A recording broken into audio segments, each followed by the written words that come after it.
Okay, we are officially recording for English 115. And today we're going to be talking about Module 2. In Module 2, this is really all about test-taking strategies. And if you look in the task list, I'm telling you, you need to read these pages.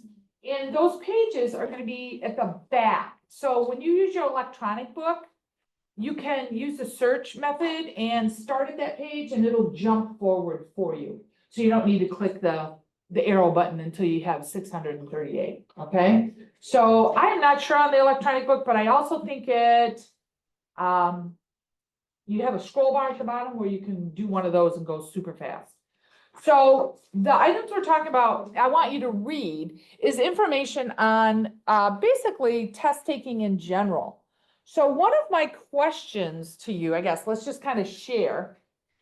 When you think of test or test taking, what is either one of the first things that come to mind or the first emotion that you associate with test taking? Nervous. Yeah, okay, good. Any shout outs? Nervous for one. And I think a lot of people share that. Some people get prepared, they're already prepared for the test. Do you think they're as nervous? Or do you think you're only nervous because maybe you're not as prepared or you don't know the material? Both of that, like Okay. not being prepared or doing too. I agree. I think there is a level, even if you're uber prepared, you really know the stuff, that you naturally feel a little bit nervous taking a test. That's a natural human instinct, actually. It goes back to fight or flight. Did you guys ever study fight or flight in school? No. Okay, it's an animal instinct, kind of goes back to quote unquote caveman days. But fight or flight means when you experience a danger or what your brain perceives as a danger, you have two instincts: to right away fight, go out and kill that tiger that's got you treed, right? Or flight, run away, run away, run away, right? So when you come into a testing situation, whether you realize it or not, your brain is kind of processing that as a danger situation, okay? Now, obviously, if it's a test you can't fight, right? It's not like you're gonna physically go in and rip up that paper and, say crosswords to the teacher. I mean, that's not wise. But you may want to do flight, which means your brain wants you to get out of that situation as quickly as you can, which is counterintuitive to what you should be doing, right? Which is you need to calm yourself down, do deep breathing, and then go through. So one of the strategies you need to learn, or you should learn, is how to get your brain to do what you want it to do. So it'll calm down those flight instincts, okay? So one of those strategies, and you'll read about this in the pages, is to literally walk in and then give yourself 3 deep breaths, right? Breathe deeply. That doesn't mean you gotta go, you don't have to make noise, right? You can just do a deep breath. Do it 2 or 3 times, because what that does is that sends more oxygen to the brain. Because in fight or flight, a lot of your energy and thought is going into the body downward, right? Muscles, where am I going to run to? You think about every thought but what's in front of you, right? So when you do deep breathing, it lets more oxygen go up to the brain to make it do what it's supposed to do, which is thinking, right? Calms the nerves, right? And reduces that instinct for flight. Okay, so anytime you're taking the test, if you start yourself feeling nervous and ramped up, stop, take a breath, 2 breaths, right? To force yourself to calm down. The other part of that with test taking strategy, another thing that's very beneficial is there is a real thing with anxiety, right? Test anxiety. I'm sure you've heard of that. And that kind of goes to what she was saying on nervousness. Nervousness is either from not knowing the content, not being prepared, but it's also can be you just have test anxiety or some level of test anxiety. So as a general rule, your anxiety goes up the less you're prepared, or the less you know the content, right? Because you're uncomfortable, all those kinds of things. One way to reduce anxiety is to, for lack of a better word, over-prepare.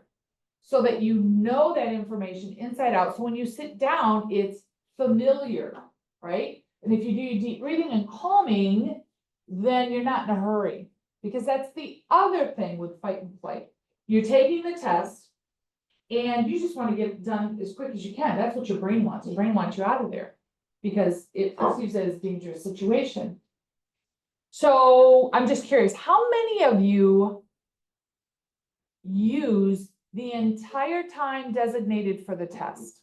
So for example, if you're taking a test and it's 60 minutes, you actually are at that test one way or another for the full 60 minutes.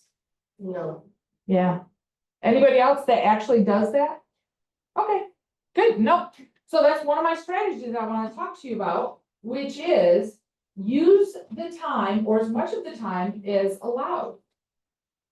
What happens is you're like, okay, I'm done. It's never going to come back to me. I just don't know it. And then you're done. And what happens is maybe you're done in 30 minutes or 20 minutes or worse, 15 minutes, right? Shorter time. Or even worse than that, as far as I'm concerned, is you look at some things, you're like, I just don't know. I'm gonna leave it blank. I'm not even gonna bother answering because I know I don't know, right? So two things. If you use the full time and you commit to the full time, which means you don't have a hot date to meet a buddy for pizza 20 minutes after the class starts because it's a test day, right? You know you're gonna be done early. Don't do those things. Commit to the full 60 minutes. And use it in various ways. If you can't remember an answer, fine. Do the ones you know first. When you're reading, read the whole thing through. And which ones are familiar and you have a comfort with, you do those first. There is no rule that you have to do questions in the order they are presented. Unless your teacher specifies that, like one leads to another, that kind of thing. So one, use your time. Use your time in various ways. It's not always about sitting and thinking. Number one, read the question and then reread the question. Look at the answers before, all of the answers before you choose one. Even better, think of an answer in your head. And if you see that on the page, it will match. Does that make sense? Okay, oh, blank. What happens if you leave a question blank on a test or a quiz? It's automatically wrong. It's automatically wrong. So what have you got to lose by at least taking a guess? Nothing. Nothing at all. It's kind of like the lotto or lottery. You can't win if you don't play, right? So if you at least attempt an answer, you got a shot. Maybe 1 in a million, but still, maybe you write Superman on there and the teacher has a sense of humor and will give you partial credits. I don't know. That is one thing. The second thing about leaving answers blank is you're sending a message to the teacher. Whether you know you're sending that message or not. Anybody have an idea what they think the message is? You don't care. Exactly. You can't be bothered to try to even attempt it. So whether you want that message sent to the teacher or not, totally up to you. But I would recommend you don't. I would recommend you always at least attempt an answer. Even if it's wrong, you made the effort. Make sense? So those are just some of the strategies that you're going to read about and those kinds of things. In the book on those pages, it's going to ask you to do not a survey, but kind of like a diagnostic thing where it's going to ask you and you choose answers, and based on the number or the score you get from your answers, it'll tell you how much or what level of test anxiety you have. You can have a really severe level, but you might also have just a mild level. Okay. So those are the pages in the textbook I want you to be reading. The other thing I want to show you is resources. So one of the things I want you to start learning and be aware of is MLA document design.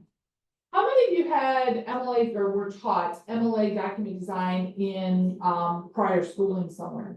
Okay, so at least some of you have heard of it. MLA is Modern Language Association, and it's kind of a universal accepted standard for, I would say, most things in like communications, certainly in English, but other fields too. Maybe, and then I don't think it's history. I think history has its own.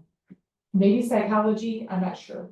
A lot of the medical or science fields, they want APA. Okay, but in what I call the social sciences, communications, English, I mean, there's a bunch more, I just can't think of them. They use predominantly MLA. And for us, MLA, by the way, comes out with revisions every so many years. And we are on what's called the 9th edition. So MLA 9. Now, MLA 8, if you were taught MLA in school, MLA version 8, it's almost the same with 9. There are some minor differences on a couple of things, but the bulk of what you have been taught or trained on is still correct, right? So in this particular module, I give you all kinds of resources on how do you set up your paper when you go to type it so that it's MLA document design. And one of the things is if you set this up on your computer ahead of time, then you don't have to worry about it ever. You can always just use that template and then, you know, it's all set for you. You don't have to do anything with it. So the first one is a resource that provides a video showing it how to do it in Microsoft Office 365. How many of you have that version of Word or Office? Okay. How many of you have no idea what version of Word or what level of Word you have on your computer? Okay. I'll give you a hint. If you bought your computer and then you bought the Microsoft Word, that's the paid version. You should have no issues at all. If you're a student, you get a free version of it. And you have to use your SWMISH email address. You can't use a personal address. It has to be an educational address. And you get a free version. Now, in the syllabus that I provided for you, there's a link. There's 2 links. One link is how to download it on your computer, what you have to do to download the free version.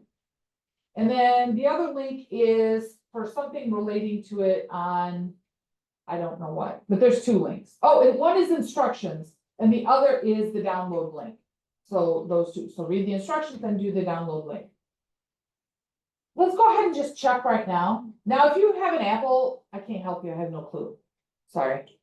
There is a way to do it, but that's where you want to go to the TLC, Teaching Learning Center. Either do walk-in or drop-in or make an appointment and say, you know, can you help me get Microsoft Office 365 on my computer? Help me download so it gets done correctly. And if you're like me, I'm a little technology impaired, so, not impaired, intimidated. I'll say technology intimidated. So if I have something that I'm not sure of, or I don't know how to download whatever, I just take my computer over to my laptop, over to the help desk and say, can you show me how to blah, blah, blah, or can you help me do this? You can also, you know, do it by a ticket. You submit a ticket. You can do it via Zoom, like you can have a Zoom chat just like we do, or maybe over the phone, they can talk you through the process. You can also go to the TLC, again, with your computer and just say, you know what, I just want to make sure I get Microsoft Office 365 loaded correctly on my computer. Will you help me? And almost anybody over there can help you do that with your computer, right? So those are assistant dollars that you pay for in your tuition. So they're not free technically because it's covered by tuition, but it's at no cost to you at this point. Does that make sense? So you already paid for it. Why not use those services? Okay.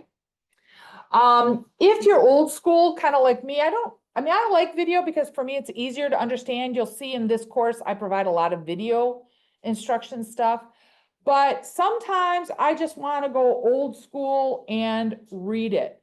So in the paper format, MLA format, it gives you a link. And by the way, in this course, anytime you tap on anything that has green lettering, that's a link. It's either a link to a document, link to a website, or link to a video. Does that make sense? So anytime you see green, you're like, well, where is it? I don't see a paper. You got to click on that link. In this case, it takes you right to Purdue OWL, which is a great resource, by the way. And it tells you MLA general format. And what it tells you as you read this, it tells you, okay, what are some things that I need to make sure I have in that adhere to MLA document design? Okay, so if you want to read about that, that's wonderful. The core, I'm going to put up here, the core of MLA is number one, Times New Roman style font. So if you have your computer open in front of you, go ahead, open a Word page, open whatever Word document that you're going to be working on.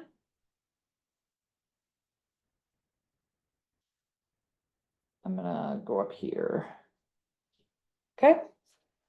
And maybe I can open a Word. Maybe I can demonstrate it on the screen up there if you want. Let me see. Here's Word. Here we go. Let's see if it shows up on that screen. Ah, look at me. So you open Word, hit blank document, right? So now you have a blank document to start. So I recommend you set all of the settings first. And then, you save it. And by the way, don't have any other writing on it, just your settings. And then every time you go to this blank template and it'll already be built for you. So let's go ahead and take a second and do this. So in Times New Roman, you want Times New Roman style font. So I got to find it, home. And you see the bar at the top, that's giving you choices, okay? So I'm just gonna go over here. Right now it's automatically set for Aptos. I definitely don't want Aptos. And you go Times New Roman. Now, am I going too fast for you on the computer or are you able to follow along? Where's the link at for it to get Microsoft Word on our computers? Oh, so you're telling me you don't have Microsoft Word on your computer? Okay, so then you'll want to watch that video that I posted on how to set it up. And then obviously after you download that. So where the download is in our syllabus. However, I think it's easier than trying to figure it out yourself to just take it over to the TLC and say, can someone walk me through downloading Microsoft Office 365? And they'll do it with you with your computer, and that way you know it's done right. Does that make sense? So where? TLC, which is the Teaching and Learning Center, and it's what's the back end of the library. So you go to the library, you'll see a bunch of desks sitting around. Someone's usually sitting at the desk, so you can just walk up and say, hey, can someone help me with downloading Microsoft Office 365? And she'll say, sure. And then she'll say, John knows how to do that really well. And then you take your computer and sit down at the table with John and he'll walk you through it one-on-one. Okay, Microsoft Office, home. You need Times New Roman.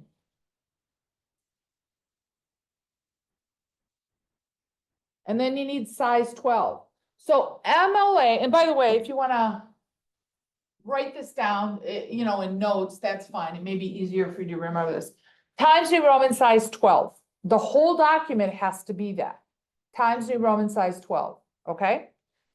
And then the next thing you need to do is make sure you set up the whole document for double spacing. So spacing is over here in the middle.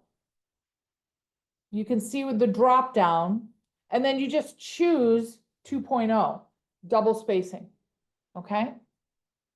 So now I have, this is a really lousy marker.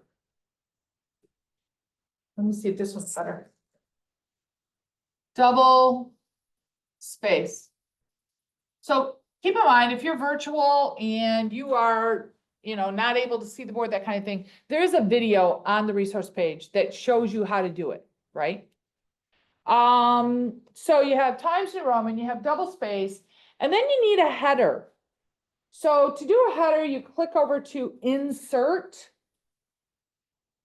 And then you want header. You see where header, actually I start with page number. Let's do page number because you need in the header, you need page number and your name. So I'm gonna do page number. I'm gonna say top of page. And it needs to be over to the right. Okay, so far so good? Do you see where I put the header now? It's got that one. So in the header for MLA, you always need your last name and a space before the page number. So, you know, we'll just say Smith. Oops, sorry.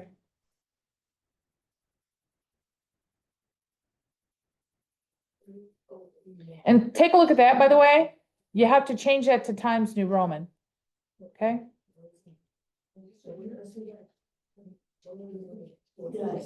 And then you need to put your, whoops, sorry. You need to put your last name before that page number. Oops, sorry. I mistakenly, I deleted that. I'm sorry. So insert, where's my page number? Top of page, there we go. Okay. So now I have that in the header. So header, Times New Roman for everything, double space for everything. And then you need the first 4 lines on the left side. I'm just gonna go 4 left. And there's specific information you need in those lines. So you tap into your page. Oh, I kicked out my name, but you understood what I said. Put your name, then the number. And it's a running page number, by the way. So it'll change automatically no matter how many pages you have. You don't have to do that every time. You just do it on the first one, it'll do it automatically. So the first line is always your name. Okay, Susie Smith. The second line is the teacher's name. And it's nice if you use the title with a teacher. So for this class, it'll always be Professor Shirey. The third line is the course name itself. So for our course, you are fine doing English 115. Sorry. And then whatever your section number is after it. How do you know your section number? It's the number that is on your schedule for the section you signed up for. For our particular class, it doesn't really matter because I have them all in a meta. So if you just do English 115, that will be sufficient. Sorry. I have uncooperative fingers. And then the last line is the date. If you don't know what date to do, then just do the due date. But it's generally the date that you actually do the assignment, okay? But if you give me the due date, that is totally fine. But here's the trick. It has to be an MLA document design format. So MLA says day, month, year, spaces, no commas, no slashes. So what does that look like? Well, let's just use today's date. So today's date is the 9th of September. And the year is 2025. So it would look like that. Okay. A lot of people want to put it the way they probably learned it in school, which is month, day, year, or they want to throw in commas. No, you don't need them. So now after this, if you need a title on it, you put your title. The title needs to be centered. So let's pretend I'm going to do a title. You highlight it. Whoops, sorry. Highlight. Where is this? Oh, home. And then right here is the center one. It'll center it automatically for you. And then after that, you want to make sure you are left aligned. And the rest of this is where you can start typing whatever your content is. And for content, just don't forget, in MLA document design, you indent the first line of every new paragraph. Okay? It's not block style. Okay, there's a down and dirty of setting it up in your document. Okay? So again, once again, especially for those on video, if you can see it well on the board or on my share screen, there is a video that you can watch on Moodle in our resource of Module 2. It is not me, it's a YouTube video of some sort, but it'll get you the same information. Okay, let's talk about discussion. Oh, I'm sorry. One more thing, discussion forum guidelines. If you are not quite sure what I'm expecting from your discussions, go ahead and read this. I usually grade on if it is substantive and substantial, okay? And if you don't know what those words mean, that's okay. I also provide them for you, definitions. Here we go. Activities and assignment. So the first one's just kind of easy, I feel. It's the test taking discussion forum. And I tell you what I want you to do in this writing. So in this particular one, you're going to think back and share one or maybe two of your test taking experiences from the recent past. So, you know, I don't want you to throw back to the second grade spelling test, right? It's recent, within the last year or so. And then I want you to address what you thought the purpose of the test was. And then I also want you to give me your perception if that test was an effective measurement of the purpose.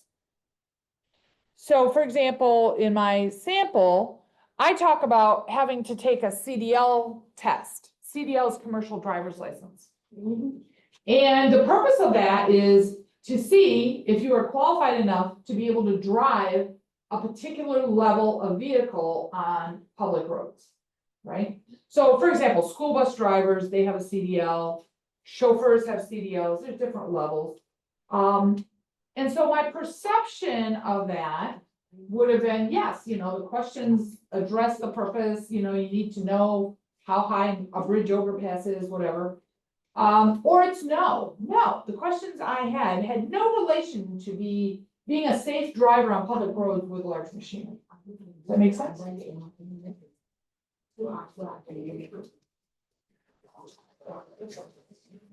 I have not yet graded your forums, so I can't tell you if I've raised meeting criteria or not, but I'm gonna give you a word of warning. You can never have less than 7 sentences. That's the minimum. 7 will probably get you a C. You wanna go over the 7 if you want a higher than a C, right? So, you know, 8 to 9 will get you the BA range, depending on how great your sentences are, right? And again, I'm not counting words in sentences. That's not what I'm talking about. I am talking about compound complex sentences. If you're just saying, I took a test for my CDL license, that's it's basically a simple sentence, pretty direct, right? It would count as one, but it's not a compound complex sentence. All right, replies. Oh, I'm sorry. One of the other things students sometimes have questions on. In the post, I'm very explicit on this, that you need to write in narrative form. What does narrative form mean? Yeah, kind of. You're basically talking to me in first person, which you are allowed to do I, you know, in that. That's fine, because it's all about you. And narrative means it's going to flow like a paragraph. So if you need 2 paragraphs, I understand that. However, if you get it in 1 paragraph and it flows, and it's okay if it's a longer paragraph, and you're addressing all the information, that's fine. But I shouldn't see like a list or just answers formed as a paragraph shape. Does that make sense? You got to blend, use conjunctions, use some quote unquote fillers to make bridging from one sentence to another make sense to the reader. So it's not choppy. Okay. And then your replies are a minimum of 4 sentences for each one. Word of warning. Greetings do not count as a sentence. Neither do closings. So for example, if, oh, I don't know, Charles wants to respond to Tony, then he says, hey, Tony, comma, I liked your post. Tony, the hey, Tony absolutely is not a sentence. I liked your post. Not really, because it's not substantive and substantial. Remember, you have to comment on what they are posting. So sentences that comment, bless you, Thank you. sentences that comment on their posting content, those will count as sentences. I like your post. I hope you're having a good semester. Be cool. And then whatever you need. No, none of that would count as a reply that is substantive and substantial. The trick to those are, you need to address whatever content they are doing in their post. Okay. All right, discussion forum questions. It looks like a bunch of people have already started on it, which is fine. So questions on the forum. Okay. The next thing I want to talk about is the test strategies quiz. I want to forewarn you, do not take that quiz until you have read the information in the pages that I assigned. Okay, I did a little mini lecture on it today, but you know, this is the difference between college and maybe other schooling or high school that you've had. I don't read things to you, right? You got to read on your own. That's your job. I answer questions, I can explain, I can clarify. If you didn't understand something you read, absolutely, I will elaborate or help you understand it. But I don't read things to you, okay? You have to do that. So before you do that test quiz, it is called, I think it's called a quiz. Yeah, I did, test strategies quiz. Quizzes and tests count the same, I believe, in our grade book as homework. I'll have to double check it. But this particular one, I tell you, read it. There's an hour time limit, which means you have 60 minutes from the time the clock starts. So when you click into it, you're going to see this. It tells you when it closes and the time. Color me surprised, it closes Sunday at 11:59. That is my pattern for this course. In fact, I can't remember a time I veer from that.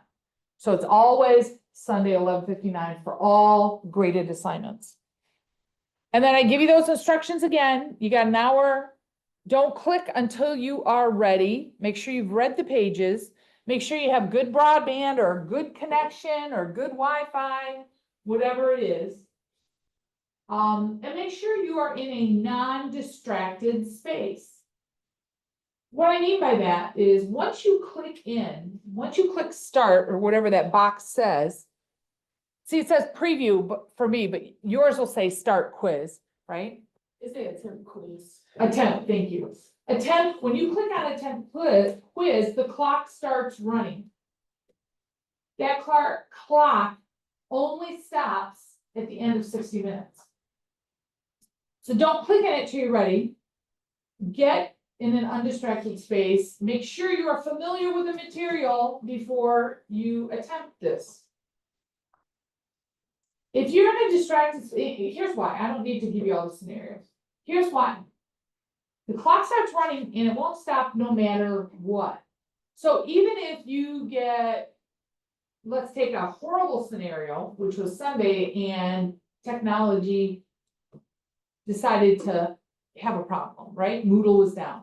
And some of you may have gotten kicked off Moodle, some of you might have whatever, or you just lose internet totally.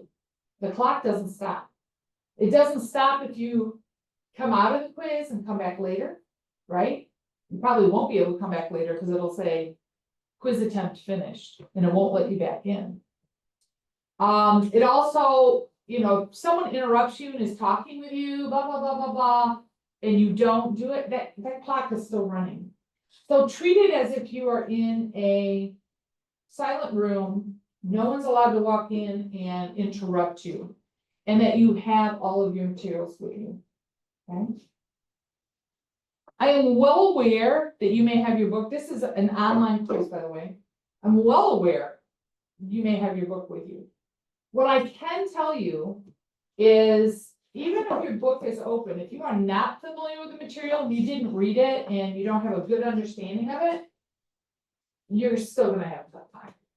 Right, so you need to be familiar with the material, have a good understanding of it, then do the quiz. And then honestly, the quiz shouldn't take you that long. But if you're unfamiliar with it, then it will. Does that make sense? Good, bad, ugly? So it's called a quiz, but it's really kind of like a homework assignment. Because you are allowed, I guess they used to call them open book test or open book quiz. Ooh, I just saw something on here. It says, I allow you 2 attempts. No, siree, Bob. I gotta go in and change that. Hopefully no one already took it.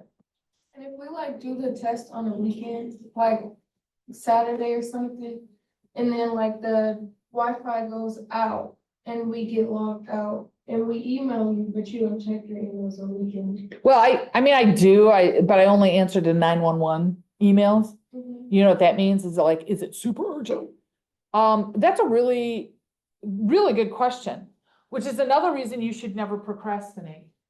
I would highly recommend you get your homework done for this class, do your reading, all that kind of stuff before the weekend, right?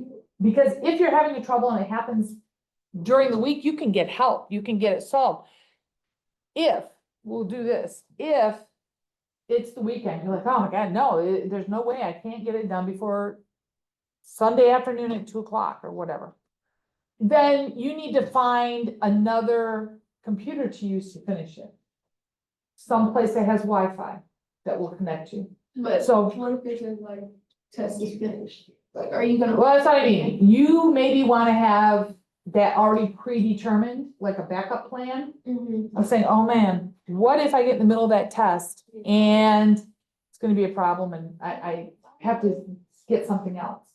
So a couple of words of advice. One, most phones, you have a hotspot you can use, right? So if you're using it lose it that way, use your hotspot. If that doesn't work, then know a friend that you can get a hold of right away and get over there within however many minutes. So that you can at least get in and do those questions. If you have a brother, sister, friend that has a computer within, I don't know, arm's reach of you, then you can do it on their computer. You just gotta log into Wired and But get what your. if the time is locked? Then you ran out of time. So it's prepare, do ahead. Yeah. Okay. Does that make sense? Yeah. You have 7 days to do it, technically 5 right now, because it's Tuesday. But let me, before I forget, I have to block off your second attempt.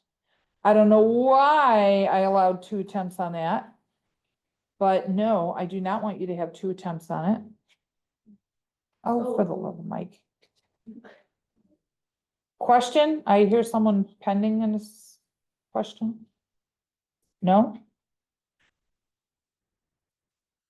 Attempts right there. Oh, we gotta change that. 1 attempt.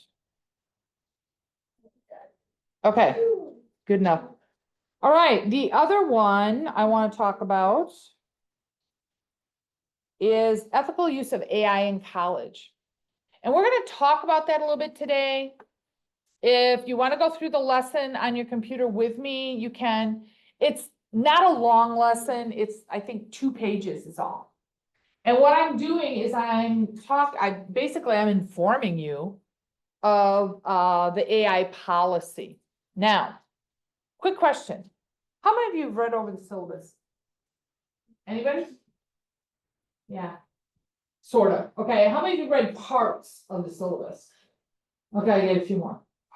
How many of you, by the way, have not read anything in the syllabus? You don't even know where to find the syllabus. Oh, okay, well, that's good, because usually I get a lot of those, right? Syllabus is posted on the Google page. You can find it in other spots too, but it is labeled cleverly syllabus, right? And every syllabus for every class is required to post AI policies.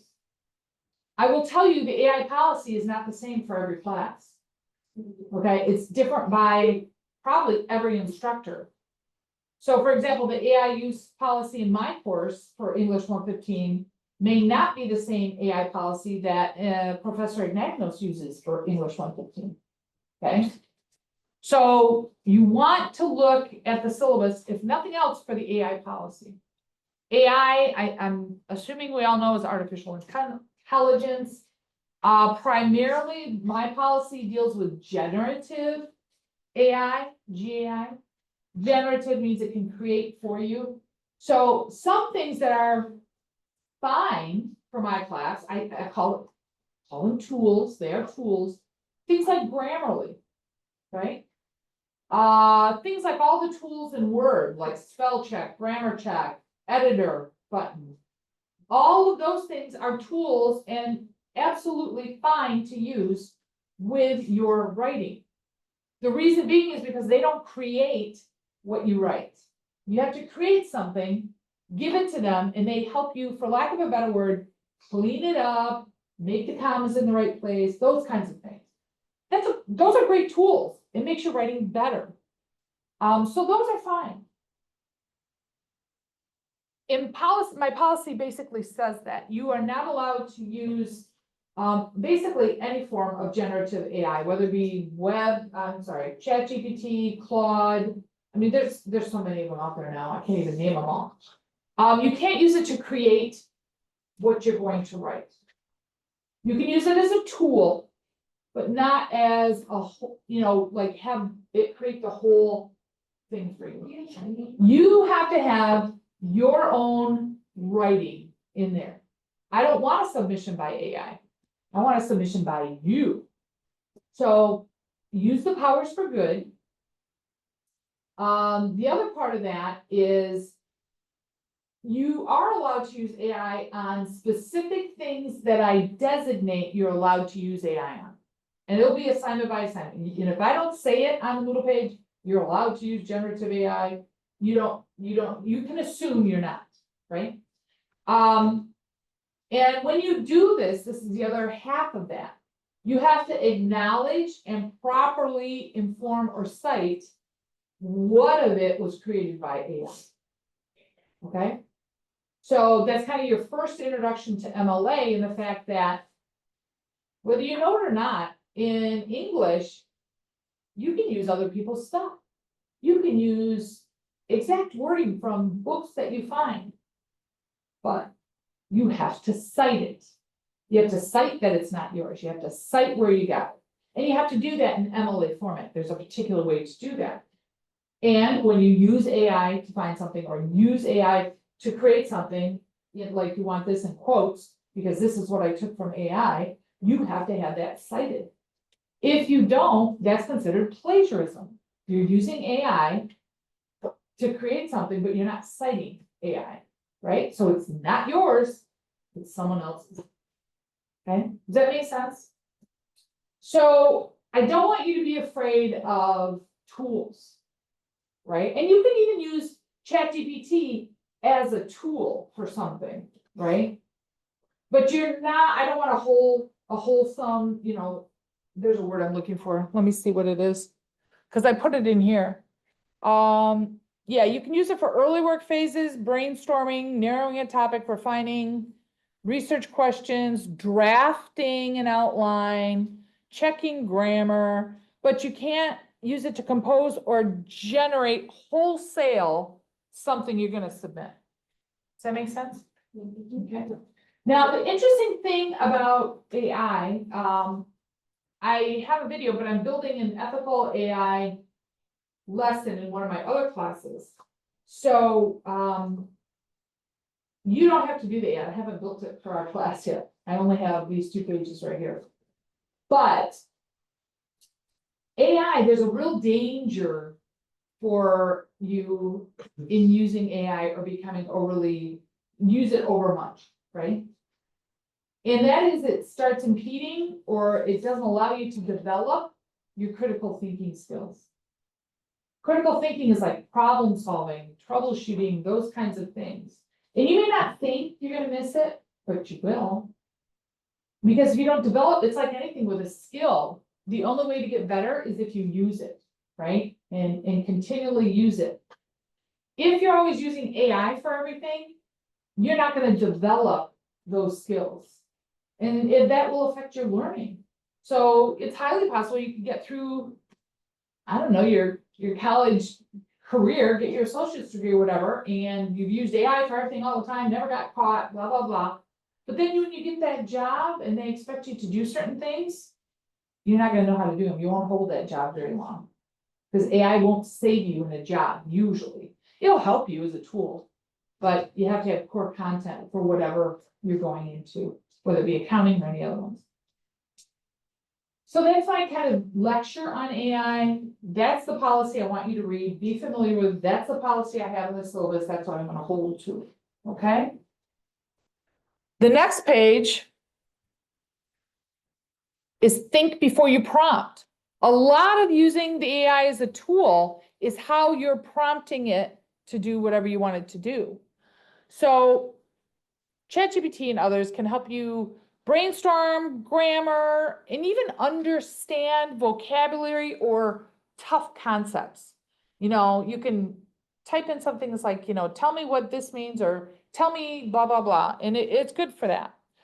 But if you use it to do it for you, like writing an essay, writing a response, writing a discussion post, that is where the unethical stuff, and that's what's gonna impede your critical thinking and learning. It's kind of like, I don't know if you've experienced this before, but I talked with people that, you know, I'll ask like we'll be talking about a basic thing. I don't know. Let me take something, maybe this isn't simple to you, but it was simple in my mind, is we were talking about the different states, right? The United States, blah, blah, blah, blah, blah. And I said, yeah, you know, I don't know what I said, but it came on roughly, you know, how many states there were. I don't know what they said. I said, well, there are 50 states. And then, no, I don't think so. And they had to Google that. They didn't have core knowledge enough to know what I call the basics. It's kind of like in math, a calculator is a great tool. But if you use a calculator to substitute for how you understand to do a problem, you're gonna have a rough time with anything in math the rest of your life. Now, I hear a lot of students that say, well, I'll never use math after I get out of college, right? It is highly possible that you will be successful in life without using math. However, there are many instances where you need math and you don't know it. So for example, just a really everyday one, you want new carpet. And you're like, okay, I want new carpet for this room. You have to figure out the square feet of that room, because that's how carpet is sold. If you don't know how to figure out the square feet, you know, then you're at the mercy of the salesman. If you're not a salesman, maybe. There's a lot of dishonest people in the world too. So it's always good if you know stuff before you talk with someone. Does that make sense? And that's just a really basic one. I mean, this can also go, I sew. A hobby of mine is I like to sew. I sew purses, totes. Now I'm into quilts, you know, all the typical quote unquote old lady stuff. Although quilting's having a resurgence, it's a lot with the young ones now. Crafting is coming back. Skill sets are coming back and becoming more popular. Okay, I digress from what I wanted to talk about. Sewing, there's a lot of math. Okay, cooking, there's math. You want to double a recipe? Do you know how to double a fraction? Because a lot of things in cooking are like a quarter cup, half cup, that kind of thing. So you're gonna need to use it whether you know it or not. Now, can you Google it? Can you chat GPT it? Yeah. Chat GPT, okay? I've got it on my phone. How do I double half a cup? It'll tell me. But again, you're not having the base knowledge and you can't apply it in the world kind of when it's needed on the fly. Okay, that's my lecture on AI. Any questions on AI? Can't you put like, explain it to me? And then explain it. Oh, yeah. That's a tool. Yeah, that's a tool. That's great. So I don't know what one you're talking about, but we'll say ChatGPT. You put in, and now you have to remember, use the prompt. So explain to me the meaning of, or whatever it is, explain to me, what test taking strategies are. Sure, it can tell you that. It may not tell you exactly what the book has, but it'll be right on, probably, of what strategies, it may even give you some strategies you didn't know. And then, of course, you can dig deeper.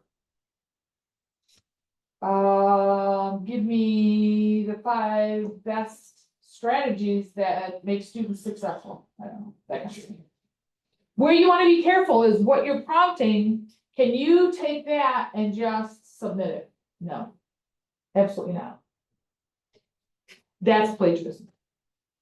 Good, bad, ugly, and I don't wanna scare you from it, I mean, AI is here, I am a believer that AI is a tool, it makes us better writers. So I don't wanna forbid you, I mean, you will see AI policy from some instructors, you're not allowed to use AI for anything, any way, shape or form, right? That's not my view. I want you to use it ethically. This means you need to know when you're doing the wrong thing, right? All right, questions on ethical, and when in doubt, right? Kaija asked a really good point. When in doubt, if you're like, well, could I use it for that, or could I use it for that? Shoot me an email, I'll tell you. Yeah, good use of AI. Or no, that is using AI to substitute for your own work. So I'm happy to do that for you. All right. Where am I at? Hold on. Oh, I think I covered everything. So ethical use of AI, that lesson is only 2 pages, and basically you have to read them, click the next page, and then it'll say you've successfully completed this, right? The grade on that is either complete or not complete. You either did it or not. I'm not sure, I may even allow you to check it on your own versus the computer checking it for you. But that's all there is to that one. All right. I believe I have given you lecture on module 2. Are there any questions relating to any of the content for either module 1 or module 2? Good, bad, ugly? Okay, I'm gonna stop record.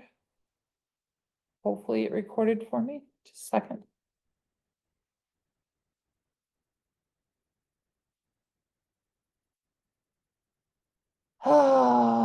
Okay. Oh.